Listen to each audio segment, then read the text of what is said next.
무기력하니까 잠을 자도 계속 쏟아지더라고요. 집안은 점점 더 엉망이 돼가고 나 자신을 자꾸 외면하다 보니까 저를 어린 시절에 가지고 있던 내면 깊숙한 곳까지 돌아보게 하더라고요.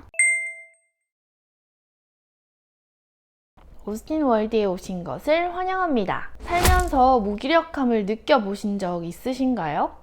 저는 아이를 낳고 정말 앞만 보고 달리면서 살아왔었는데요. 아이를 낳고 키우다 보면 똑같은 나날들의 반복이 저를 도태되게 한다고 생각해 왔었던 것 같아요. 그래서 이것저것 배워보고 도전해보고 또 일도 벌려보고 하면서 정말 바쁘게 살아왔었는데요.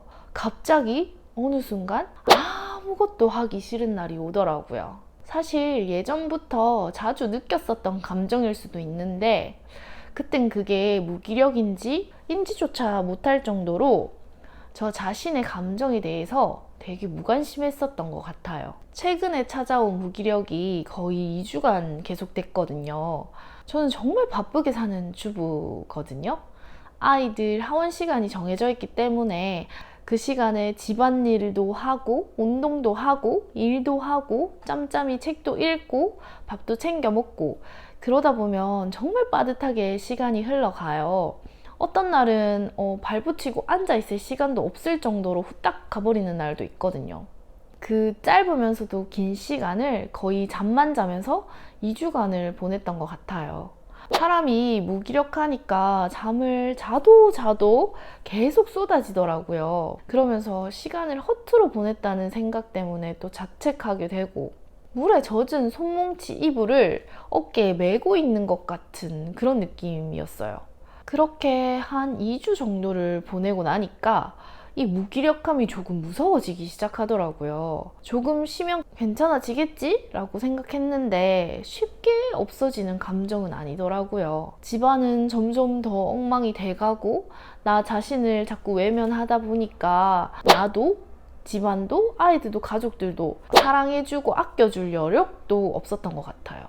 그러다 보니까 몸에 안 좋은 음식, 가장 빨리 끼니를 때울 수 있는 음식으로 밥을 먹게 되고 점점 몸도 망가져가는 게 느껴지더라고요. 심각성을 깨닫고 심리 상담을 막 찾아보다가 구청에서 무료로 진행하는 상담을 알게 됐어요.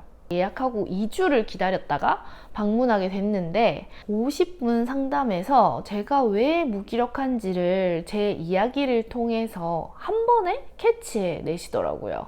역시 전문가는 전문가인가 봐요. 사실 전문 상담가를 찾아가더라도 그 상담 선생님의 역량에 따라서 나한테 어떤 식으로 도움을 주실지는 다 다르겠지만 저는 운 좋게도 괜찮은 상담 선생님을 만나게 돼서 그 첫 시간으로도 저도 모르고 있었던 감정들 또 무기력함이 왜 찾아오게 됐었는지 원인을 콕 이렇게 찝어내 주시는데 조금 놀랐어요. 제 말을 곰곰이 들으시더니 저는 정말 열심히 살면서 내가 해야 할 일들도 성실하게 하고 있고 그러면서 내 성찰도 하고 성장도 하고 있다고 말씀해 주셨어요.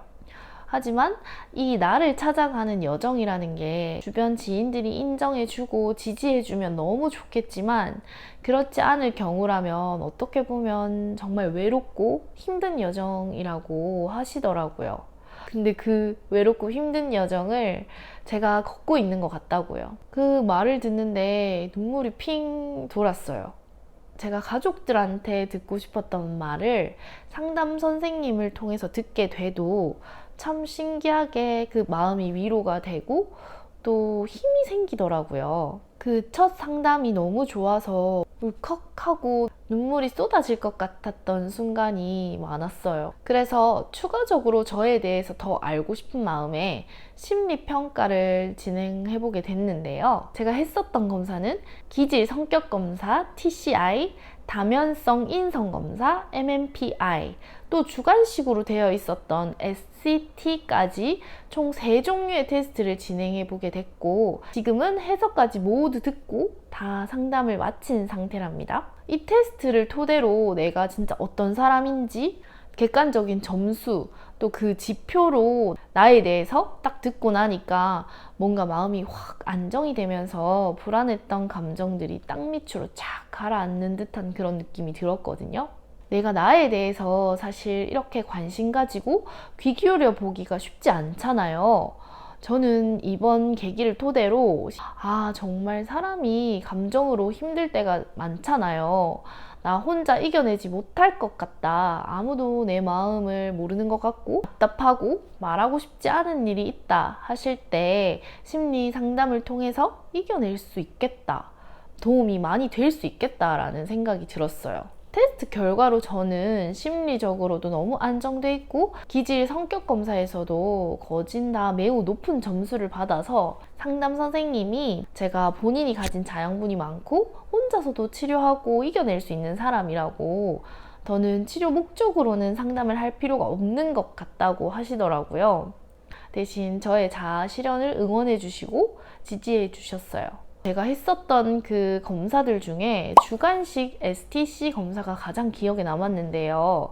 이게 어떤 식이냐면 나의 어머니는? 하고 비어져 있고 제가 답을 하는 방식인데, 거기에서 생각지도 못했던 질문들이 저를 어린 시절에 가지고 있던 내면 깊숙한 곳까지 돌아보게 하더라고요. 제가 어렸을 때 아빠가 일찍 돌아가셨는데 저희 아빠가 저한테는 참 좋은 사랑 넘치는 아빠였는데 술을 너무 좋아하셔서 매일 술을 드시다가 위암으로 투병 생활을 하시다가 돌아가셨거든요. 그 과정에서 저는 아빠를 너무 사랑하지만 아빠는 엄마를 힘들게 하는 사람이라는 생각을 했었던 것 같아요. 아빠가 돌아가신 장례식장에서도 눈물 한 방울 흘리지 않았거든요. 그 당시엔 제가 어려서 얘가 잘 몰라서 그런다고 불쌍하게 동정심 어리게 생각하셨지만 저는 아니었어요. 차라리 다행이다 이렇게 생각했던 것 같아요. 근데 그게 은연중에 저도 모르게 마음속에 죄책감으로 남아 있었나 봐요. 그게 고스란히 그 STC 검사에 나오더라고요. 그래서 상담 선생님께서 해주신 말씀이 그 죄책감, 그리움, 원망 같은 감정들을 모두 편지에 써보고 내가 그때 하지 못했던 아빠에 대한 애도를 해보라고 말씀을 해주시더라고요. 그 말을 듣고 사실 지금까지도 용기가 안 나서 아직 못하고 있거든요.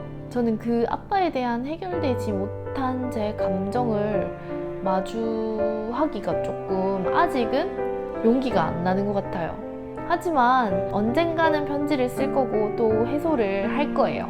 이렇게 저는 무기력으로 도움을 받으려고 찾아간 심리상담센터에서 정말 많은 위안과 또 내게 남아있는 상처들을 치유를 받았고 요즘은 잔잔하게 안온한 생활을 하고 있어요. 이렇게 또 잘 지내다가도 무기력함이나 우울의 감정들을 여러 번 다시 만나게 되겠죠. 그렇지만 저는 그 감정들을 이제는 피하려고만은 하지 않고 내가 느끼는 이 감정이 어떤 것 때문에 생겼을까 좀 마주하고 부딪혀보면서 잘 이겨낼 수 있지 않을까 그런 생각을 해봅니다. 사실 사람들이 무기력하고 힘들더라도 정신과나 심리 상담이라는 것을 좀 받기 꺼려 하잖아요. 나도 모르게 내 속에 있는 그 잘못된 편견 속에 갇혀서요. 내가 정신병을 가졌다고 그렇게 인정하는 느낌도 들고요. 하지만 제가 받아보니까 절대 그런 거 아니고 누구나 감정적으로 정신적으로 힘들 수 있고 마음의 병이 아니라 감기처럼 흔하게 오는 질병 같은 거라고 생각하셨으면 좋겠어요. 너무 힘들다 싶으시면 주변에 병원이나 심리 상담을 꼭 받아보시기를 권해드리고 싶고 그 과정에서 내 감정을 더 이해하고 나아가 나를 더 사랑할 수 있게 되는 그런 계기가 되셨으면 좋겠네요. 꼭 나를 제일 많이 사랑해 주시는 거 잊지 마시고 그럼 이번 영상은 이것으로 마치도록 하겠습니다. 그럼 안녕.